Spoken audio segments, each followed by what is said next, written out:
નમસ્તે બાળકો, ધોરણ 4 વિષય ગુજરાતીમાં ત્રીજો પાઠ સાચી હજ. આ અલી હુસેનનું ઘર છે. એમાં આ અલી હુસેન છે અને આ અબ્દુલ્લા છે. અલી હુસેન મોચીનો ધંધો કરતો હતો. મોચી એટલે આપણે તમે બૂટ ચપ્પલ ને એવું પહેરો છો, હા, એવું બનાવતો હતો. આપણે પાઠ જોઈએ. બગદાદ શહેરમાં શેખ અબ્દુલ્લાનો પરિવાર રહેતો હતો. શું કહે છે? બગદાદ શહેરમાં શેખ અબ્દુલ્લાનો પરિવાર રહેતો હતો. પરિવાર એટલે કુટુંબ.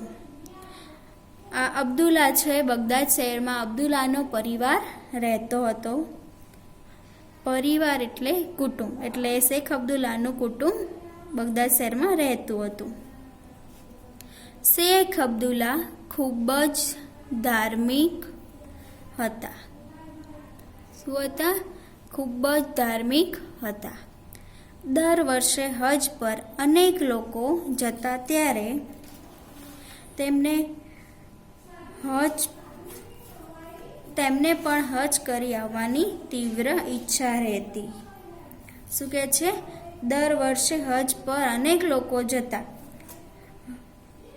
હજ એટલે મુસલમાનો દ્વારા થતી મક્કાની પવિત્ર યાત્રા.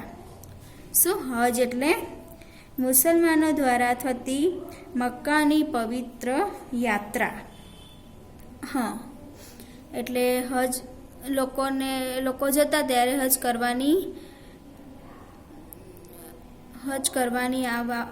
કરી આવવાની તીવ્ર ઈચ્છા રહેતી. એટલે ખૂબ જ ઈચ્છા થતી. પરંતુ ગરીબીને કારણે તેઓ હજ કરવા જઈ શકતા નહોતા. અબ્દુલ્લા ગરીબીને કારણે હજ કરવા નહોતા જઈ શકતા. એક વર્ષે જ્યારે બગદાદના લોકો હજ માટે નીકળ્યા. શું કહે છે? એક વર્ષે જ્યારે બગદાદના લોકો હજ માટે નીકળ્યા ત્યારે શેખ અબ્દુલ્લાને તેમની ગરીબાઈને કારણે હજમાં ન જોડાઈ શકવાનું ભારે દુઃખ થયું. શું કહે છે? હા, શેખ અબ્દુલ્લાને બગદાદના લોકો હજ કરવા નીકળ્યા, એટલે મક્કાની પવિત્ર યાત્રા કરવા નીકળ્યા બગદાદના લોકો, ત્યારે શેખ અબ્દુલ્લાને એની ગરીબીને કારણે એને હજમાં ન જોડાઈ શકે, એટલે એને ખૂબ જ દુઃખ થયું. તેઓ વિચારવા લાગ્યા, જો મારી પાસે પૈસા હોત તો હું પણ હજ કરી પુણ્ય મેળવત. શેખ અબ્દુલ્લા શું કહે છે? કે મારી પાસે પૈસા હોત તો હું પણ હજ કરીને પુણ્ય મેળવત. શેખ અબ્દુલ્લાને હજ કરવા જવાનું વારંવાર યાદ આવતું. શું છે? શેખ અબ્દુલ્લાને હજ કરવા જવાનું વારંવાર યાદ આવતું. પરંતુ તેઓ મન મારીને બેસી જતા. મન મારીને કેમ બેસી જતા? કે ગરીબીને કારણે. એક વખત રાત્રે તેઓ સૂઈ ગયા હતા અને અચાનક તેમની ઊંઘ ઉડી ગઈ. શેખ અબ્દુલ્લા એક દિવસ રાત્રે સૂઈ ગયા હતા ત્યારે એમની અચાનક જ ઊંઘ ઉડી ગઈ. અચાનક એટલે એકાએક. તેમનો કોઈનો અવાજ સંભળાયો. શેખ અબ્દુલ્લાને કોઈનો અવાજ સંભળાયો. તેઓ શાંતિથી સાંભળી રહ્યા. શું કહે છે? તેઓ શાંતિથી સાંભળી રહ્યા. વાત કરવાવાળા બે ફરિશ્તા હતા. શું કહે છે? વચ્ચે વાત કરવાવાળા બે ફરિશ્તા હતા. ફરિશ્તા એટલે દેવદૂત. શું? ફરિશ્તા એટલે દેવદૂત.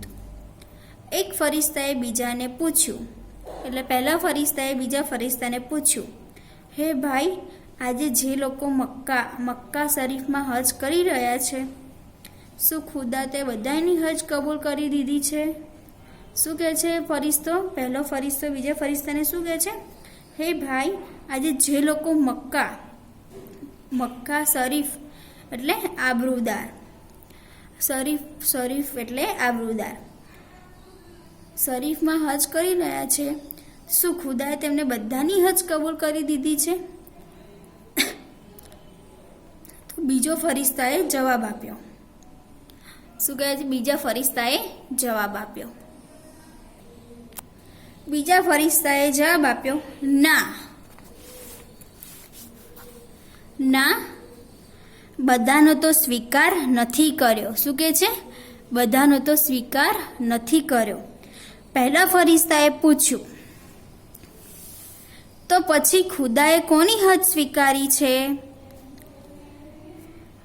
પહેલા ફરિશ્તાએ પૂછ્યું કે તો પછી ખુદાએ કોની હજ સ્વીકારી છે? તો બીજાએ કહ્યું, એ હાજીઓમાંથી કોઈની પણ હજ સ્વીકારી નથી.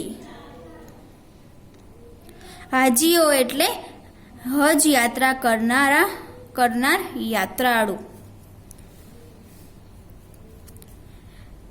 પહેલાએ પ્રશ્ન કર્યો કે તો પછી આ વર્ષે હજનું પુણ્ય કોઈને પણ નહીં મળે. શું કહે છે? આ વર્ષે હજનું પુણ્ય કોઈને નહીં મળે. બીજાએ જવાબ આપ્યો કે નહીં મળે, પુણ્ય તો મળી ગયું છે. શું કહે છે? પુણ્ય તો મળી ગયું છે. પહેલાએ આશ્ચર્ય સાથે પૂછ્યું. આશ્ચર્ય એટલે નવાઈ લાગી.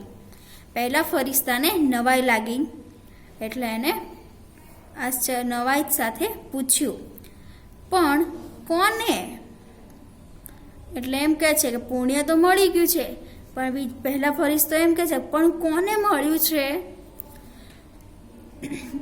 તો બીજાએ હસતા હસતા જવાબ આપ્યો. એટલે બીજા ફરિશ્તાએ હસતા હસતા જવાબ આપ્યો, દમાસ્કસના અલી હુસૈન મોચીને.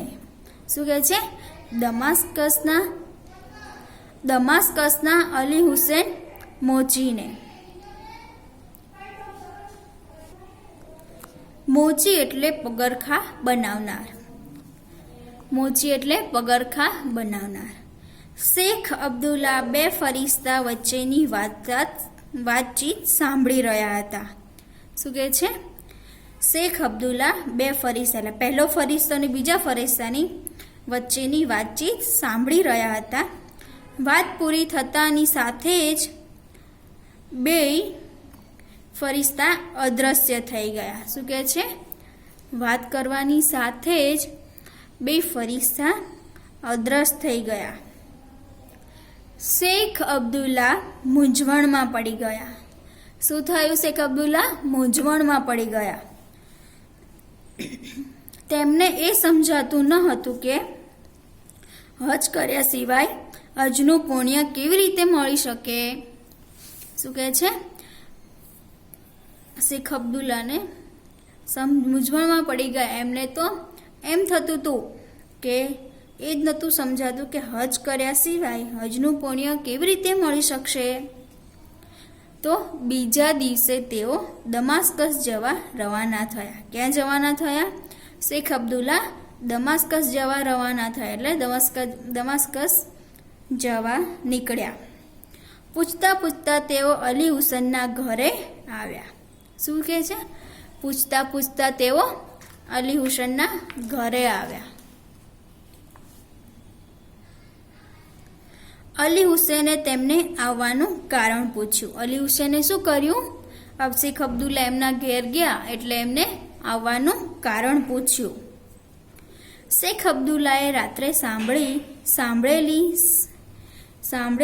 સઘળી વાત તેમને કઈ સંભળાવી. એટલે કઈ વાત શેખ અબ્દુલ્લાએ અલી હુસૈનને કઈ સંભળાવી વાત? બે ફરિશ્તાની વાત સાંભળી ગયા હતા. હા, એ શેખ અબ્દુલ્લાએ અલી હુસૈનને વાત સંભળાવી. એમની વાત સાંભળીને અલી તો બેભાન જેવો થઈ ગયા. શેખ અબ્દુલ્લાની વાત સાંભળીને અલી હુસૈન તો બેભાન થઈ ગયા. એટલે બેભાન એટલે બેહોશ. ભાનમાં આવતા તેમણે પોતાની વાત આ રીતે કહી. પછી બેહોશ થઈ ગયા. પછી ભાનમાં આવતા તે પોતાની રીતે આ રીતે વાત કહી, ભાઈ હું એકલો ગરીબ માણસ છું. શું કહે છે? ભાઈ હું એક ગરીબ માણસ છું. કેટલાય વર્ષોથી વિચારતો હતો કે હજ કરી આવું. કોણ એવું વિચારતું હતું? શેખ અબ્દુલ્લા. કે હું એક ગરીબ માણસ છું, કેટલાય વર્ષોથી વિચારતો હતો કે હજ કરી આવું. થોડું થોડું કરીને હજ માટે મેં રૂપિયા ભેગા કર્યા હતા. શું કર્યું? એને થોડું થોડું કમાઈને, ગમે તેવું કામ કરીને એવી રીતે એને હજ કરવા માટે રૂપિયા ભેગા કર્યા હતા. આ વર્ષે હું હજ કરવા જાત. શું કહે છે? આ વર્ષે હું હજ કરવા જાત, પણ હજ જવાનું નક્કી કર્યું. શું કહે છે? પણ હજ જવાનું નક્કી કર્યું. તેના 2 દિવસ પહેલાં જ મેં મારા પાડોશીના બાળકોને રોકકળ કરતા જોયા. શું કહે છે? મેં મારા પાડોશીને રોકકળ કરતા જોયા.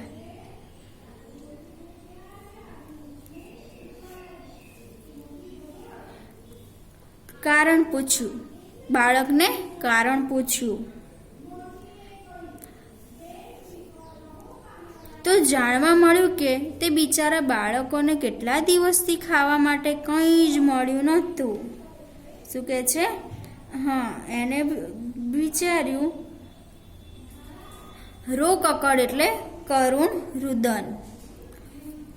પછી બાળકને કેટલાય દિવસથી ખાવા માટે કંઈ જ મળ્યું નહોતું, એટલે શેખ અબ્દુલ્લાએ બિચારા બાળકોને કેટલા દિવસથી ખાવા મળ્યું જ નહોતું, એને ખાવાનું મળવાનો કોઈ જ રસ્તો દેખાતો નહોતો.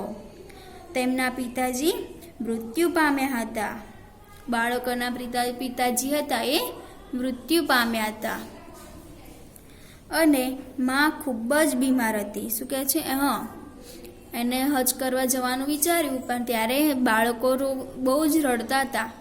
એટલે એને વિચાર્યું કે આ બાળકો કેમ રડે છે, એનું કારણ પૂછ્યું. એના પપ્પા હતા નહીં અને એની મમ્મી બહુ જ બીમાર હતી. તો મારાથી એ બાળકનું દુઃખ સહન ન થયું. શું કહે છે? મારાથી એ બાળકનું દુઃખ સહન ન થયું. મેં મારા ઘરેથી રોટલીઓ મોકલી અને પછી જે પૈસા હજ માટે ભેગા કર્યા હતા તે બધા જ તેમને આપી દીધા. શેખ અબ્દુલ્લાએ એમના ઘરે જે રોટલી ને બધું ખાવાનું હતું એ બધું બાળકોને આપ્યું. અને પછી જે પૈસા અબ્દુલ્લાએ જે બાળક હજ કરવા માટે પૈસા ભેગા કર્યા હતા એ પૈસા બાળકને આપ્યા. એની મમ્મીને બીમાર હતા એટલે બાળકને બધા જ આપી દીધા. મેં વિચાર્યું કે હજ તો ગમે ત્યારે જઈ શકાશે. શું કહે છે? હજ તો ગમે ત્યારે જઈ શકાશે, પરંતુ આ બાળકોની તકલીફ તો મારે આજે જ દૂર કરવી જોઈએ. શું કહે છે? હા, બાળકની તકલીફ એટલે મુશ્કેલી. બાળકની મુશ્કેલી તો આજે જ દૂર કરવી જોઈએ. હવે આપ કહો, તેઓની આ હાલત જોઈને હું હજની ખુશાલી કેવી રીતે ઉજવી શકું? હા, એવું કહે છે કે હું આ બાળકોની આવી હાલત જોઈને હું હજ પર કેવી રીતે ખુશ રહી શકું?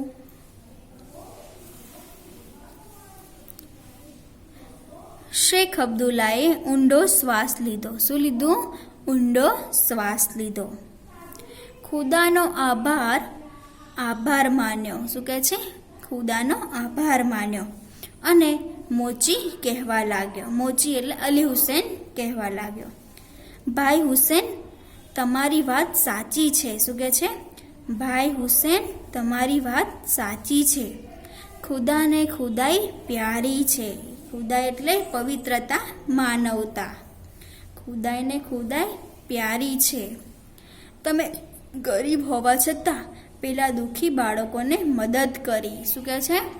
હા, તમે ગરીબ હોવા છતાં પેલા દુઃખી બાળકોને મદદ કરી અને હજનો વિચાર છોડી દીધો. હા, એટલે હજનો વિચાર એમને છોડી દીધો.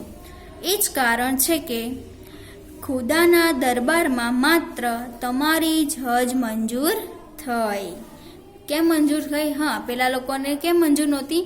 કે હજ કરવા ગયા હતા પણ છતાં એને કોઈ મદદ કરી નહોતી, અને આ ઘરે રહી અને એના પોતાના પૈસાથી બાળકોને મદદ કરી, બાળકોને રડતા બંધ કરી દીધા, અને એની મમ્મીની બીમારી હતી એ